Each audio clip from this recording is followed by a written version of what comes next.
I came across one agent who said, if you haven't been rejected 100 times, you haven't tried. And that's the mindset that I went out with when I was pitching Hold My Girl. How did you in the writing handle the ethical morality behind this topic? The premise comes from my own experience of going through infertility and giving birth through IVF to a daughter who emerged not looking like me. And for those who are listening, I'm a mixed race Black woman. I mean, the pacing is urgent, the characters are rich. I was genuinely concerned that they might have made a mistake at the fertility clinic and she might not biologically be my child. That's what's so propulsive about it. You're asking yourself, what would I do? How would I handle this situation? That reading this book made me feel seen and made me feel less alone. So that aspect is just unbelievably rewarding. That's why we do what we do. Do you feel like you've made it? That is an interesting question. The levels of success keep on kind of rising of what you've achieved and what you haven't. It's like, oh, her debut novel. And it's just like, it's my 10th. Tale as old as time. You can read my backlist. Yeah. Make sure you know the industry. Make sure you know what you want out of writing and out of your writing career. And don't think that just because you've been rejected 5 or 10 or 50 times, that there isn't a publisher out there for your book. Patience is definitely one of the key ingredients to being an author. I do not have enough energy for all of this. I can't be an entrepreneur and a writer and a present mother. So I decided, okay, I need to write a book that's going to get the attention of an agent and publishers so that there'll be a team behind me. Okay, so that's how you get the magic done. I want to put into the world what my favorite authors did for me, providing motivation, providing inspiration, and not feeling alone. And that's the power of fiction. And it's such an honor to be able to be a part of that. Welcome to the Word Weaver podcast, a literary place in cyberspace where I share tangible tips, tricks, and words of wisdom to help you achieve your dream of writing a book. I'm your host, Louise Johnson, a writer and the author of Behind the Red Door. Let's dive into today's chapter.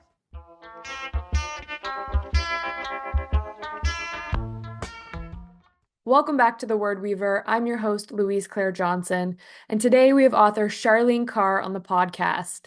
Charlene is the author of 10 novels and a novella, most recently known for the internationally buzzed-about books Hold My Girl and We Ripped the World Apart with HarperCollins. She holds a BA and MA in English literature and a Bachelor of Journalism. Charlene grew up in Toronto, moved to New Brunswick at the age of 14, and after graduation became a bit of a nomad, traveling the world and having now lived in 4 countries and 7 Canadian provinces. She cites being a novelist and a stay-at-home mom as her 2 dream jobs. Charlene currently lives in Nova Scotia and loves exploring the coastline of her harbor town with her husband and 2 young children.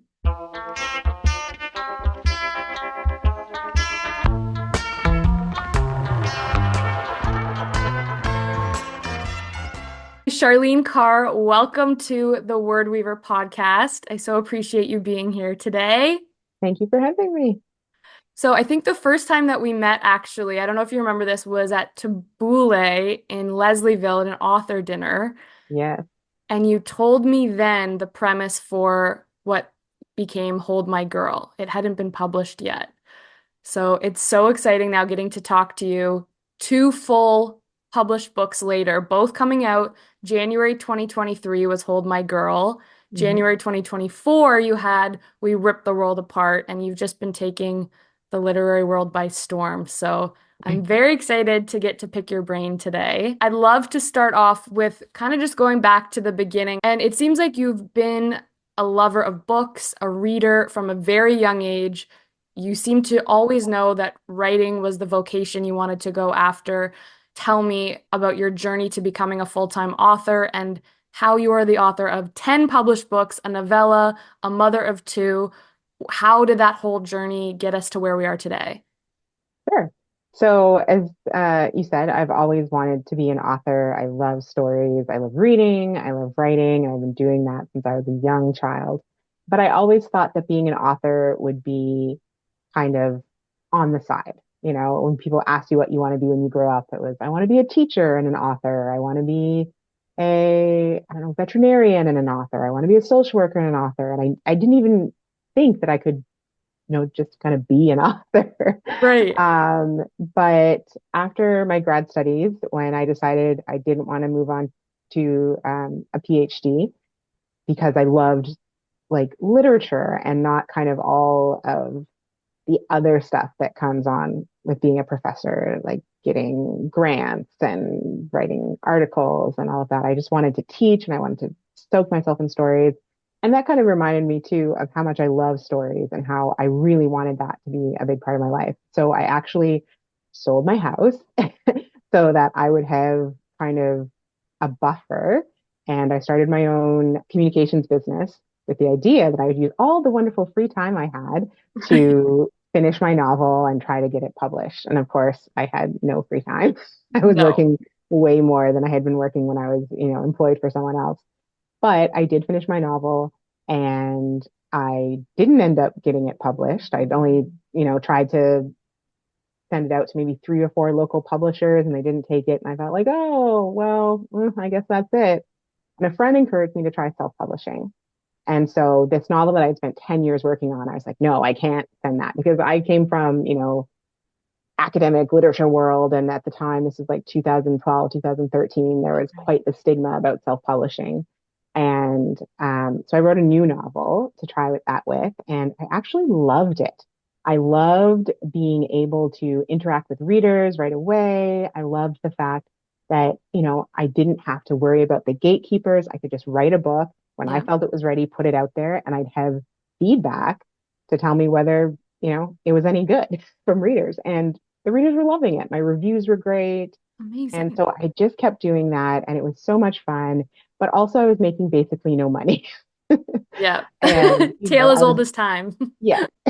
So I was running this independent publishing company, doing all this research, learning so much, handling the marketing, organizing editing, cover design, advertising, and connecting with my readers. And then I became a mom.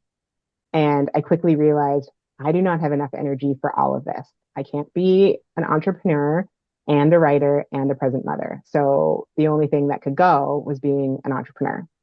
And so I decided, okay, I need to write a book that's going to get the attention of an agent and publishers so that there will be a team behind me who can handle all the things that I was doing. And at this point, I'd had 6 or 7 years self-publishing. And so I learned so much more. And I realized I was playing really small when I only sent it out to 4 local publishers and thinking that that meant there wasn't an audience was ridiculous.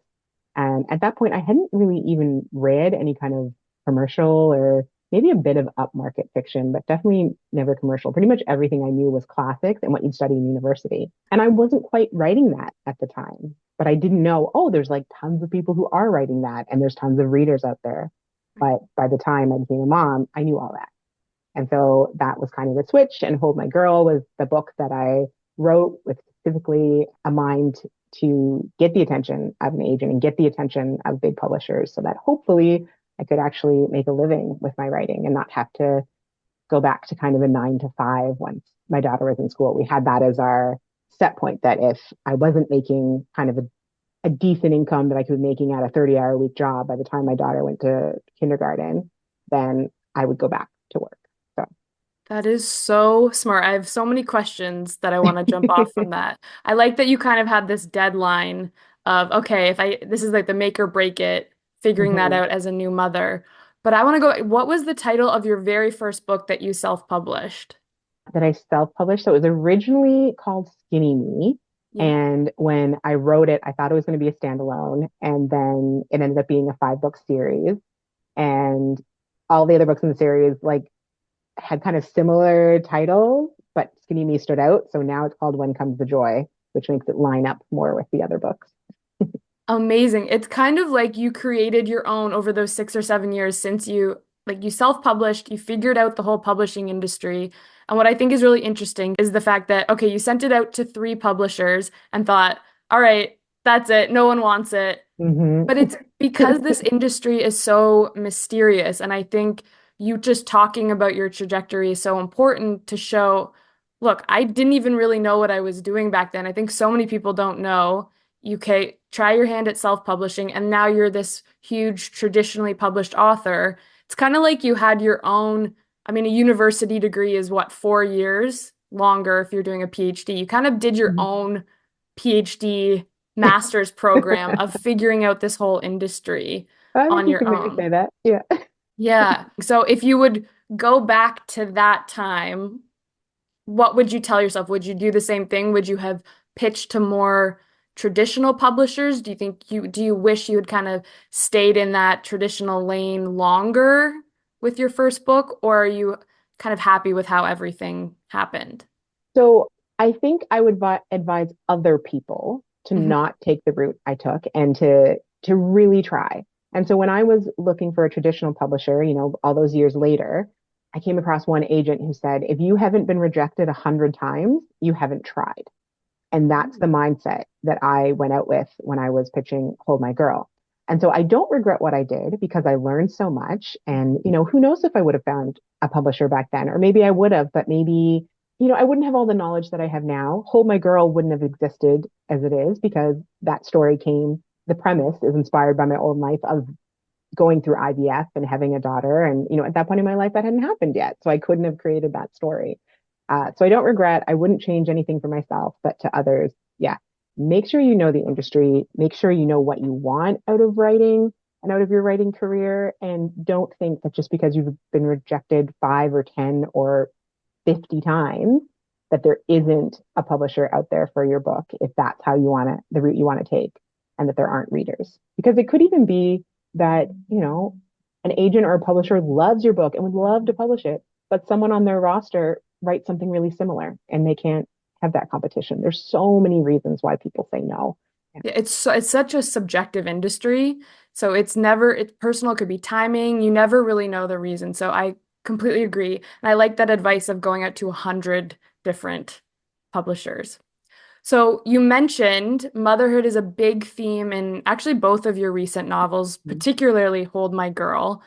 On a personal level, I'm a new mom recently. I know we've spoken about that a little bit offline and shared that journey. You're now the mother of two children, which is so exciting. Congratulations on your Thank you. recent baby. But I'm curious to ask the question, how do you navigate a full-time author career with the responsibilities of being a parent now to two kids?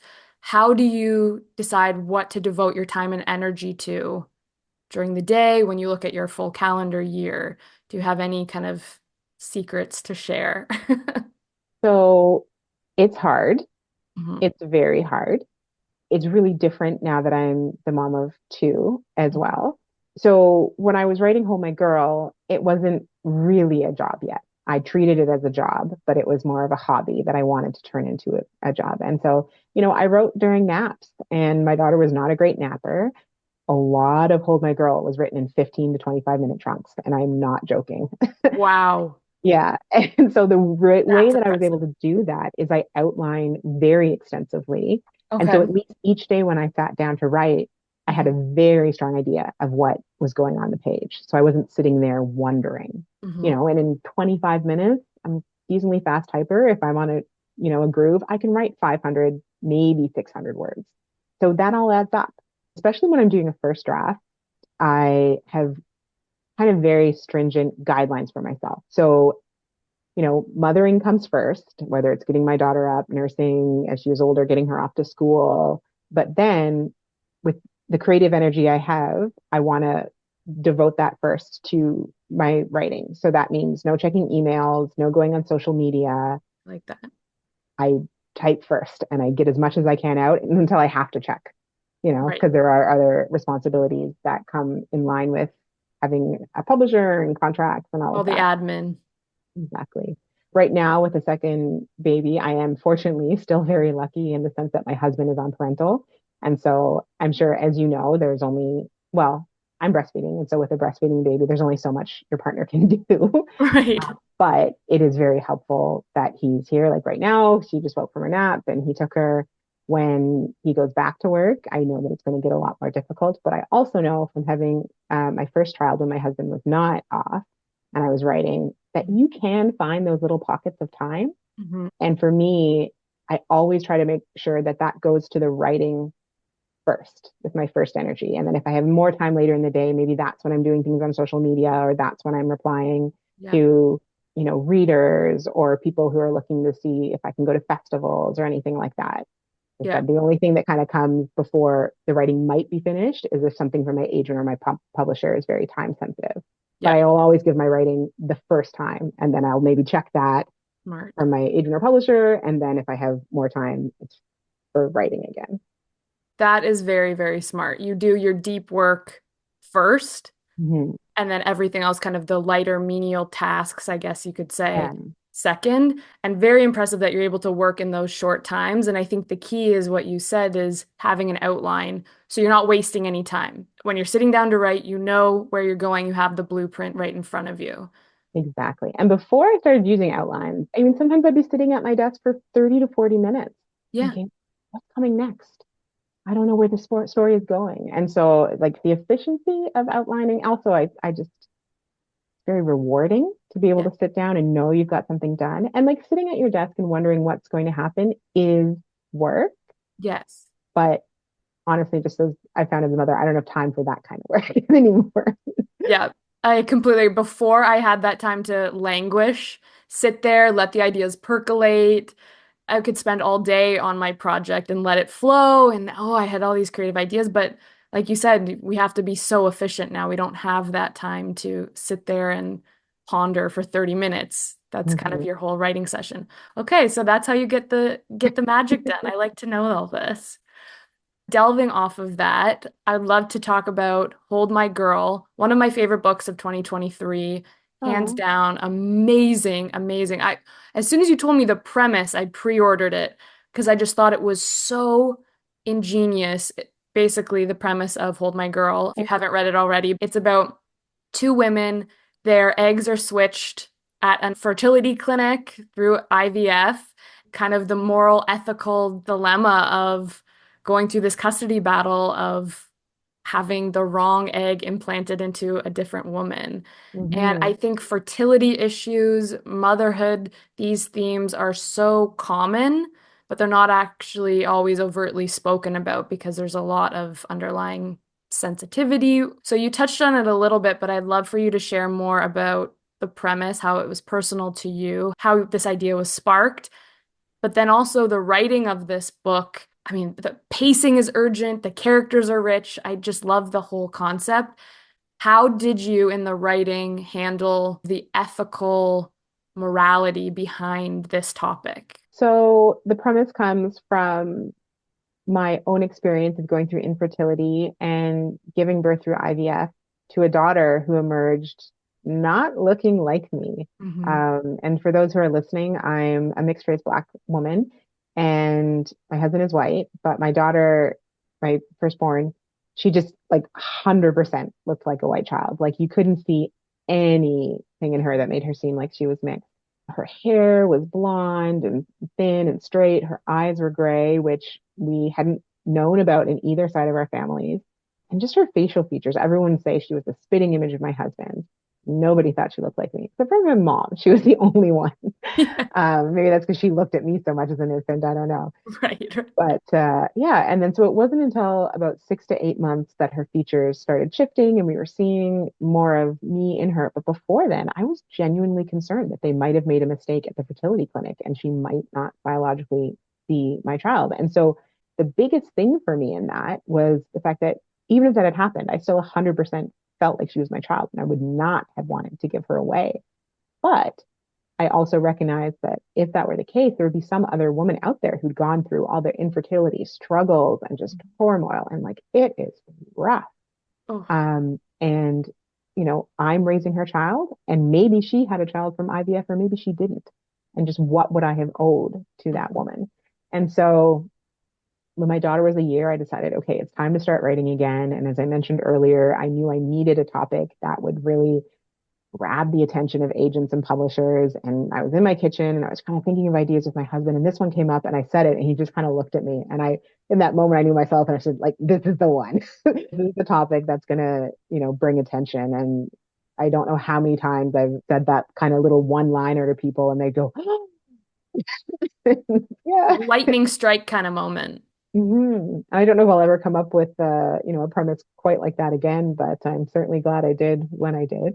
And so as to the characters, I mean, I think the key was I didn't know. I didn't know how the novel would end, but I didn't know, as a mother myself, if I'd been in this situation, how I thought it should end, who I thought should receive the privilege of raising this daughter. Yeah. And so as I was writing each woman, I really sunk into her perspective and tried to write entirely from how she would be thinking and feeling. And I think that's what created this propulsiveness in the novel where, the reader's sympathies just kind of keep going back and forth as they're trying to figure out for themselves who should raise this child. And I think that's what's so propulsive about it is that you're asking yourself throughout the whole book, what would I do? How would I handle this situation? And you empathize with both characters at various points in the book. Did you ever find it a struggle while you were writing to get into one character's head versus the other? You know what? I didn't. And it's interesting too, because I will say that, although I had a very strong outline, it's not as if the novel that I wrote is a novel that's sitting on the shelf, right? I did tons of revision with my agent. And initially, the story was kind of 70% from the birth mother's perspective, Catherine, and about 30% from the biological mother's perspective, Tess. Oh, interesting. And it was through those revisions that we made it about 50-50. And so you'd think that where I started out having so much more Catherine's story, writing her would be easier. Hmm. But it really, both of them are really similar. And so I cut out a ton of Catherine's storyline and I added like 30,000 words basically of text. And it just flowed.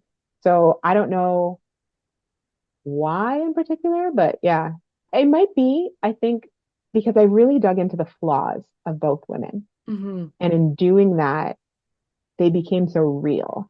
It's flaws that kind of make us who we are and the effort and the challenge of trying to overcome them and trying to be the person that we want or are meant to be. And I Yeah. think that's why. All of your characters in all of your books, they're perfectly imperfect. Mm. And they have a lot of depth and complexity to your characters. But I have to ask now about the publishing process because this, would you say, was your first real big commercial success? And how did you find this publishing process versus all of your other books? So it absolutely was. Mhm. When I was self-publishing, people would ask, they're very curious, right? And so they kind of try to figure out how much I was making from it because you can sell a lot of books, but when you're selling them at 99 cents and you're Right. getting 35% of that, like, it takes a lot. Oh, exactly. You got you to sell know, a and million books to make $1 million, a dollar yeah, a book. exactly. And so for self-publishing, a lot of it is sold through ebooks. Print isn't really a huge part of that. And so people would ask, and I'd sometimes say, well, after I pay all my expenses, I can generally take my family out to a few good dinners a year. Yeah, exactly. I'm not going on yachts or crazy private No, jets every and I'm not year. doing that yet either now, but Not yet. it is, yeah, it is my living at the moment. And I think the huge difference from self-publishing to traditional publishing was having the support. Although I love giving my opinions on covers, it's not my responsibility. Formatting, oh, I hate formatting. And now someone else does it for me, like all the typesetting and everything. Yeah. And just knowing that there's a team around you, knowing before you even put the book out into the world that Hmm. there's a ton of people who love it and think that it's worth investing in, Yeah. which makes it easier to trust and to talk to readers that it's worth investing in because you already know a lot of people did. The reach is incredible, having a publicist, having marketers.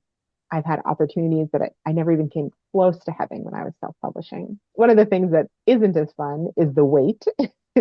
When Hold My Girl was done enough that I could have published it, it was still, I don't know, 9 to 10 months before it came out in Canada and like 18 months before it came out in the US. So you're just kind of waiting all that time. Rewrite the World Apart isn't out yet in the US. Which is And crazy. yeah, it's been out in Canada for over a year. Yeah. So that is definitely hard, but it's worth it. Yeah. I think everyone is always surprised how long, once you sell a book, before you actually see it on shelf and Mhm. in multiple territories in different countries. And your book was also published in the UK, right? Did it come out Yes, it at the was. same time as the US and Canada? UK and Canada were pretty close together. Okay. And then the US has been like 10 for months later for Hold My Girl, and a year later it's going to be when it comes out. Patience is definitely one of the key ingredients to being an author. Yeah. You just have to get used to these archaic long wait times, which is insane. But to your point, it is so nice that now you can share the load. You don't have to do every single pocket yourself. The marketing, the formatting, the typesetting. You get to kind of celebrate this win with other people, but also share the burden of all of the different hats and work and focus on the actual writing, which is your talent. Yeah. So I get to do the two things that I love the most, which is the writing and interacting with readers, going to festivals, going to book clubs, doing podcasts like this. And then it's like pretty much the only thing out of the process now that I don't really like is contract stuff. And not a big fan of copy editing and proofs. Yeah, no, exactly. Have you been really buoyed by the reader reception to Hold My Girl and We Ripped the World Apart? Hearing everyone's stories, have people shared their own struggles with you? Yeah. And I mean, especially for Hold My Girl, when I was having meetings with the marketers and the publishers. A big question that came up was how much of my personal story was I willing to share? So how much was I willing to let readers know that, I mean, my daughter is my daughter. We didn't have the switch, but a lot of the experiences of infertility, of pregnancy loss, of all of those kinds of struggles I had gone through as well. It took me a while to think about how much I wanted to share it. But when I decided I did, it was because when I was going through that, I felt so alone and I felt embarrassed and I felt broken. And it felt like just no one was going through it. And so I wanted to be able to not only write this story, but share my personal connection to it to help women feel less alone and to help them feel more seen. And actually, the first message that I got from a reader through Instagram, she'd received an art copy somehow, I don't know who from. She talked about her experiences with infertility and with pregnancy loss. And she used those exact two phrases that reading this book made me feel seen and made me feel less alone. So that aspect is just unbelievably rewarding. That's why we do what we do. Yeah. You followed up this incredible book with another incredible book. We Ripped the World Apart came out 1 year later. That trajectory is very impressive, a book of year. But We Ripped the World Apart. We also have themes of motherhood. We have 24-year-old mother. She's grappling with an unwanted pregnancy. Also, it's a multi-generational book, and it takes us through the Jamaican exodus in the 80s. We go to the 90s, present day. It also talks about the Black Lives Movement in Toronto. We deal with a lot of interwoven, heavy, important real life events in this book. How were you able to make it a propulsive story while also weaving in these historic events? By focusing on characters, creating an environment that looks at how personal it would have been for them. Yeah, So rather than talking about the Jamaican Exodus and letting that be the story, I'm talking about this woman who'd lived through it right. and telling the story through her experience of that in the same way that Karila is living through the Black Lives Matter movement and trying to figure out herself and who she is within that. Did you find writing multi POV and multiple timelines? Mm-hmm. Did you find the writing process of this to be more challenging, going back and forth between time frames, different voices? It's hard to say Hmm. whether I did or not because the writing in general was very challenging, but it was more because this was the first book that I'd ever written with expectations behind it. Everything else I'd written, if I didn't like it, if it wasn't working out, I could have just dumped it. Right. But when I got the deal for Hold My Girl, it was a two-book deal. So the publishers had already bought the book. They'd given me an advance, a third of it upon signing. And they knew what the story was supposed to be based on one pager that I'd sent out before I even started writing. I don't think I've ever experienced imposter syndrome to the degree that I did while I was writing We Ripped the World Apart. Like, and I just kept thinking, they loved Hold My Girl so much. What if this doesn't, live up to it? What if they don't like it? And so it was hard to think about other aspects of the writing that might have been challenging because that was just kind of looming over my Oh head for so no. much of it. But I persevered and I kept going. And thankfully, I had that outline. So I couldn't just like think into, is this the direction I want to go? Is this working? Is it not? Because I knew the direction I was going in. And I actually, because I was so nervous about it, I had one of my editors look at the outline before I started writing just to see if she thought like, okay, is this an arc that makes sense? Is this kind of a story? And so that was encouraging, but it was also like, I can't go too far away from it. Otherwise, I'm delivering a book that they didn't buy. Oh, Um, that's smart to have her look it over though. But yeah, it's the dreaded follow-up to the big success. And you succeeded. We can, spoiler alert, they're both amazing. Do thank you you. feel so proud now having them both out in the world? Like, what to you does success look like from your perspective now, looking back with these two books under your belt? Do you feel like you've made it? Yes, that is an interesting question. Yeah, I am so proud. It's amazing. And I will say that if this hadn't been a two-book deal, I don't know that I could have gotten it done because that pressure was so intense just to kind of write something that would be received with the excitement that Hold My Girl was received with. And I know you talk about getting very honest on this podcast. So that's something I struggle with a lot. As far as reader reception, as far as critical reception, I feel like I've made it. I feel like the success is there. Mhm. Sales are tricky and things can happen outside of your control. And you never know how much is that and how much is the book itself or why books aren't selling. And publishers have certain expectations. Mhm. And so in that area, I struggle with the idea of success a lot. And you see so many authors who are hitting bestseller lists, hitting a million copies sold, and like I haven't come. Well, I feel like Hold My Girl maybe when it first came out in Canada would have come close to hitting a bestseller list, but it would have been like probably a week, and that was if it did. And so when you see those things, it does make it really hard, and the levels of success keep on kind of rising of Mhm. what you've achieved and what you haven't. And sometimes my husband will be like, I'll mention I'm having this article come out or I'm talking to someone on CBC. And he's just like, 3 years ago, like that would have sent you through the moon. Just remember that, hold on to it and let go of this idea that the bar keeps on rising, which is hard. And, there's this fear because publishing is a business. And if your books aren't hitting the numbers that they need to hit, you might not get another contract, or your contract might be significantly lower than it was before. And things happen. Like Hold My Girl in Canada, Indigo was pushing it like crazy when it came out. And 3 weeks after it came out, Indigo got hacked and they weren't sending any newsletters and nobody could buy anything online and they couldn't buy anything in store except for using cash. And that affected it a lot. It affected a lot of authors who came out around that time. And the repercussions of that are still affecting my career because it affected Hold My Girl sales so much, which then in turn affects the World Apart because you're not getting that readership that would have been expected.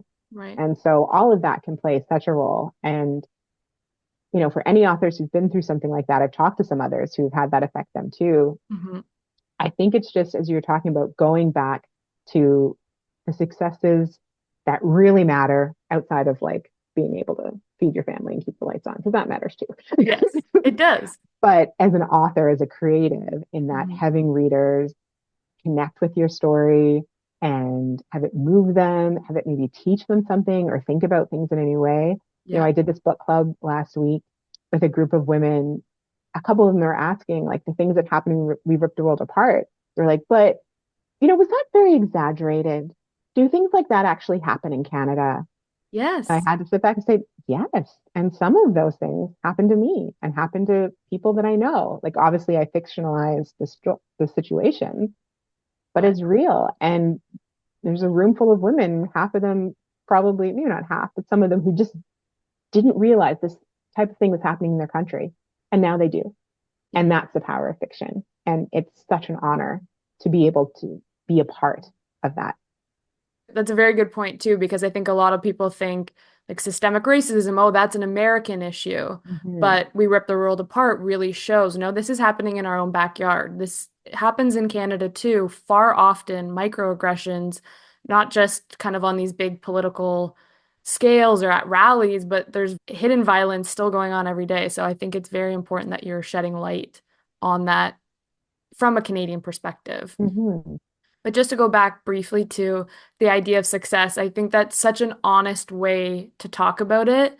And it is so funny. I love that your husband said 3 years ago you would have been over the moon for these opportunities and what's happening and being on CBC and the success of your books. And it just shows, I think every author is a perfectionist at heart, but we're always moving the goalpost when you hit one success and you think, "Oh, I've made it." That's why I asked you the question of what does success look like for you? Because it looks different to every author. And for some people, it's the bestseller list. It could be financially, the sales, hitting certain numbers for the publisher, connecting with readers. It's all of it. It's all Hmm. success, but it's when does it feel enough? Even going back to what you said, and I felt the exact same way growing up. I never thought being an author was going to be a full-time career. I thought it would be a side hobby because I never thought you could make a living doing it. And Yeah. it's still tough. And then there's things that happen, like you said, like the hacking of Indigo, which can disrupt something that you have worked years to do, or pub launch day and systems and bookstores are all down, and that Mhm. ruins your chance of being on a bestseller list because pre-orders are all front loaded in the first week. So usually that's the best shot of Yeah. making these lists. It's just crazy. We can get really hard on ourselves when we have these different benchmarks. And I can say I think you're a huge success. I think you've made it. But it has to Thank you. feel for you that you've made it, and the pressure is always on. And that's why I think We Ripped the World Apart wouldn't have gotten done if I didn't already have it under contract. That forced me to get it done on a timeline instead of getting it done in like 4 years as I let myself be like, oh no, I can never meet the standard that it had before, you know? Yeah. You fall into the self-doubt spiral. What next is on the horizon for you? What are you currently working on?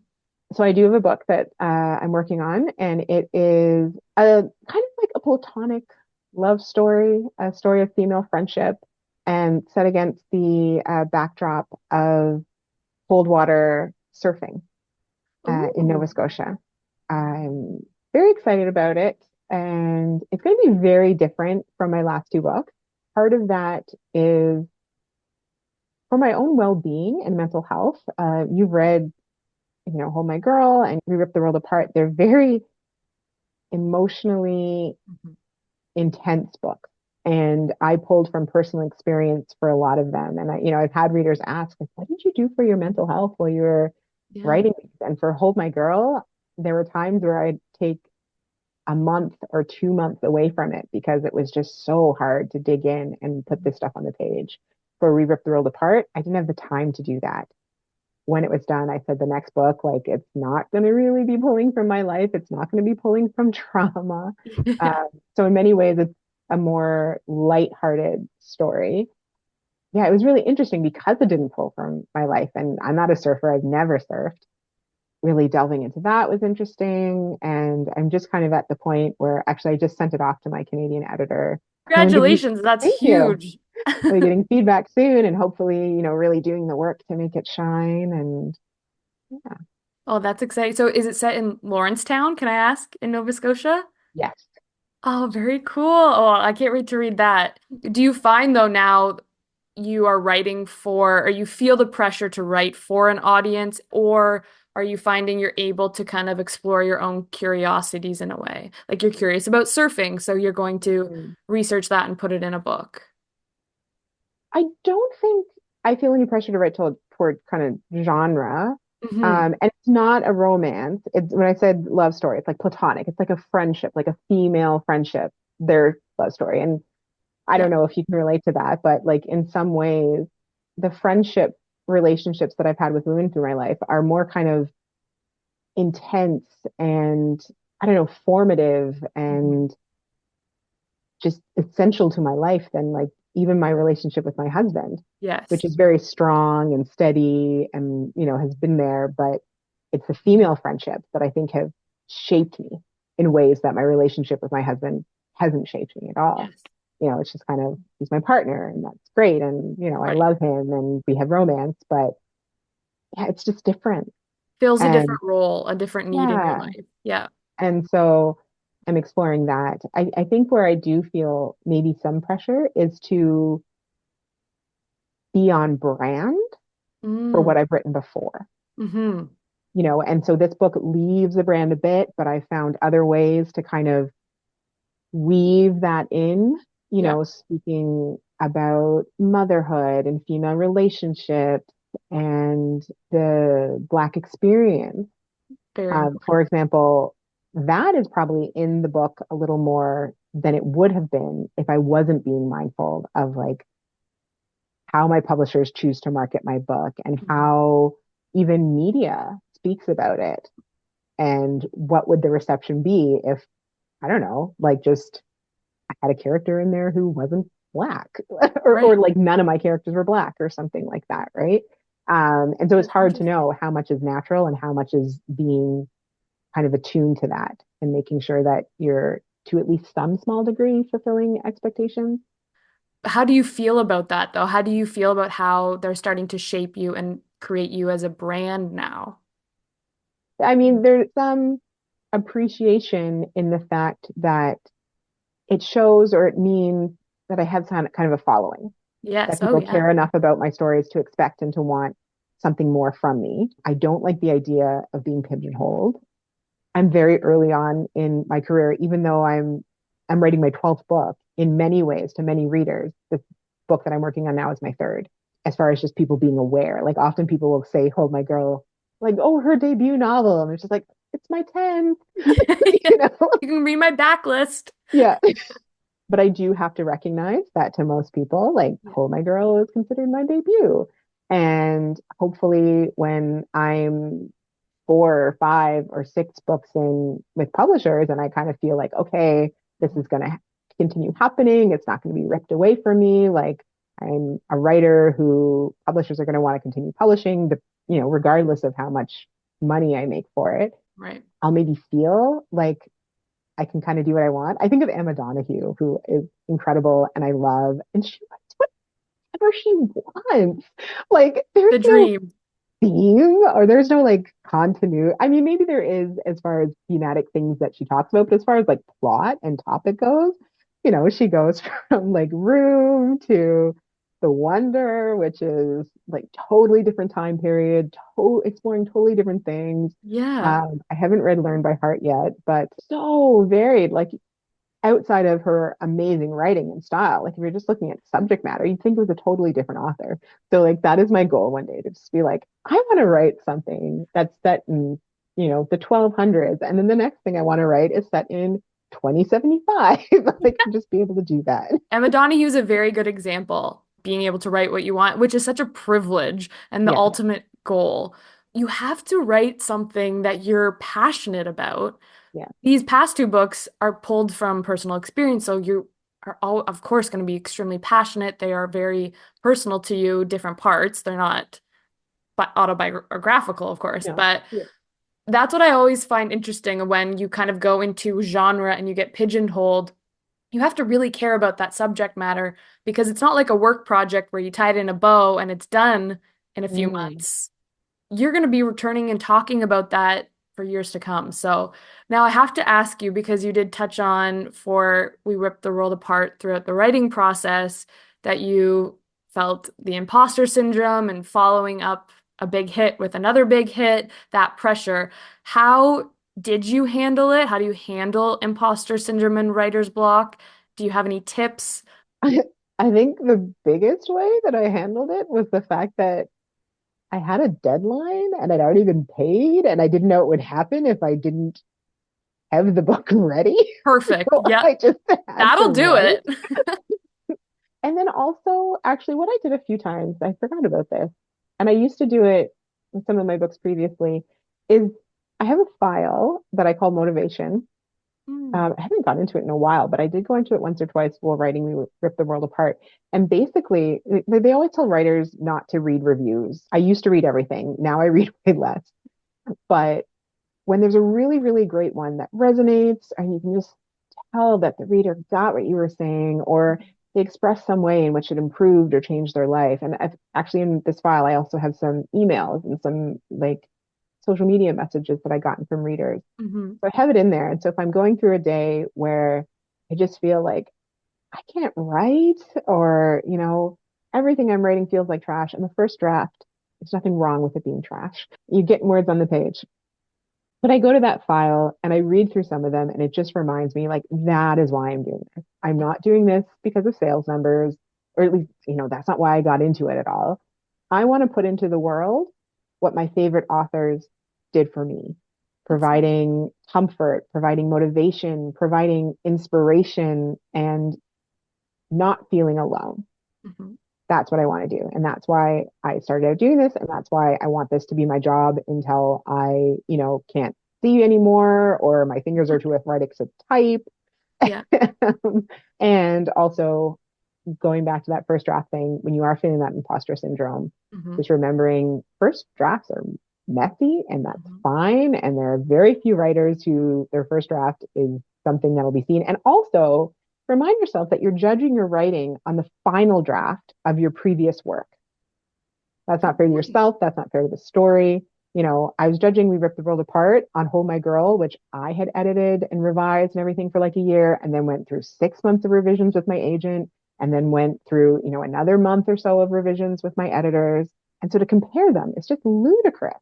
And to compare it not only to your own previous work, but to another author's finished book that you're Yes, holding in your hands. That can exactly. get in your head as well.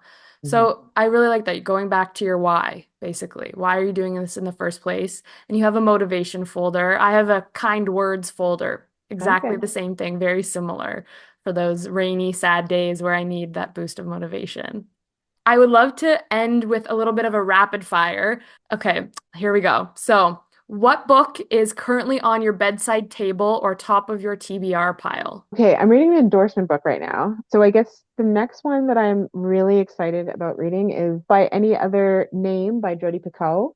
I don't even know what it's about. I don't even bother looking for a Jodi Picoult book when it comes out. It's just like click, I'm buying it. She's your Yeah. auto buy author. Yeah, she's definitely one of my auto buys. I actually Leon Moriarty is here too, here one moment, and she's an auto buy. So those are the next two that I'm really excited about. I didn't start reading Jodi Picoult until maybe 6 or 7 years ago, so I haven't read her backlist, but of her recent works, I'm so impressed. This might answer kind of the next question. It's your favorite authors or ones that you return to often. So they're both on there, Leon Moriarty and Jodi Picoult. Love Celeste Ng, them. I absolutely love. And then there are, the real classic ones like Jane Austen and Charlotte Bronte. But I haven't read as much in recent years, kind of since I became a published author, because so many endorsement reads. It's hard to like pick up, and then you feel you want to read the new stuff, so you're abreast of what's being published. But yeah, It's so hard. There's not enough hours in the day to read no, everything you want to read and to go back and reread your favorites. I'm struggling with that myself right now. I have this entire list of 100 classic books, I some saw that I want to that. reread Hmm. and want to go through them, but then there's all the new reads or books that were blurbing. It's so hard to figure it out, but those are really great ones. Okay, so next question is pick your poison, your drink of choice while writing and your drink of choice while celebrating. Tea. I drink copious amounts of tea when I'm writing. How do you take your tea? With honey, sugar? It depends on the type. If it's like a very plain black tea, I'll have honey, but I buy kind of very high quality, fancy teas, and a lot of them have enough flavor that I don't always need honey. Nice. Treat Um, yourself. Celebrating? I don't know. I've just been like pregnant or nursing for so long that I don't really drink anymore at all. Sparkling water with lemon or Yeah, something. maybe like a nice fancy matcha with like an iced matcha with some kind of flavor shot, like a raspberry flavor shot. Maybe that would be my celebration drink. That's a good celebration drink. That's perfect. You should get one now because you sent off your book to your editor, I your latest. should. Your favorite place to write. I don't know. I just kind of write either in my office, which is not my office, which I mentioned earlier. The change table is like behind me right now. I used to love to sit with like a notebook and write outside by the water, but now I don't do that because it's just efficiency, right? And then you have to transcribe it. Yeah, yeah. Different season of life. So are you a morning writer or a night owl? So I'm naturally a night owl, but motherhood has definitely turned me into a morning writer. So I'm so exhausted by the time like 8 o'clock rolls around Oh yeah. You've been that up all night and all morning. yes, exactly. So if I have time, I want to do any kind of writing or revising work as early in the day as I can Yeah. before my eyes start blurring and the words on the screen don't seem like words anymore. Yeah. I like that about you. You're very efficient. Like you get the heavy lifting, the deep work done first. You're very disciplined. I like that. I actually, for anyone who's looking to that kind of thing, a lot of those aspects of how I work came from Genius, which is a program that Marie Forleo has that just like transformed my efficiency and my effectiveness and very much my joy. Time genius. Yes. And it's a course that Marie Forleo has. Okay. And it's just how to prioritize a time management course. Yes, but it's a lot more holistic than that. It's a Oh, lot more about your dreams and your goals and how you want to be living your life with kind of joy and energy, as opposed to just like efficiency and management. It's about, yeah, it's way more holistic than what you'd expect a time course to be. okay. I love that. I wrote it down, so I'm gonna have to look into that. I love that kind of thing. Okay. Longhand, Scrivener, Word, or Google Doc. I do all my story discovery, which is how I then form an outline Mhm. longhand. Mhm. And then once I've got my outline, I make my outline in Scrivener, and then I do all my writing and all my revision in Scrivener. So even like I just exported it to send to my editor, but when I get her revision notes back, I'm going to be working in Scrivener, and I won't work in Word until we're at line edits. Okay, interesting. So you kind of do a mix of all of them. Yeah. And then last but not least, your favorite Canadian bookstore or bookstores. So I live in Halifax or Mhm. Dartmouth, but Halifax Regional Municipality, and Bookmark I absolutely love, which is in Halifax. I don't get out there very often. Mhm. And I also love the Dartmouth Book Exchange, which is a used bookstore, but they do sell new books from local authors. And both of these stores are just so supportive of their local authors. When you go in, they're friendly. I mean, I guess maybe this partially because I'm an author, but I feel like for a lot of their regular customers too, they know your name Oh, and they're nice. great for recommending books. Perfect. Where can everyone find you, connect with you, buy your books? So my website is charlenecarr.com and you can learn about all my books there, my backlist as well, because Oh My Girl is not my debut. Yeah. Shout it from the rooftops. Yeah. Oh, you can also sign up for my newsletter there, which is the best way to hear about everything that's happening. Mhm. But socially, I'm most active on Instagram, where is Charlene Carr author. And yeah, that's a great place too to kind of learn about what's going on and get in touch with me. Well, Charlene, I appreciate it so much. I love chatting with you, and I can't wait to read your next book. Thank you. I loved chatting with you too and being here.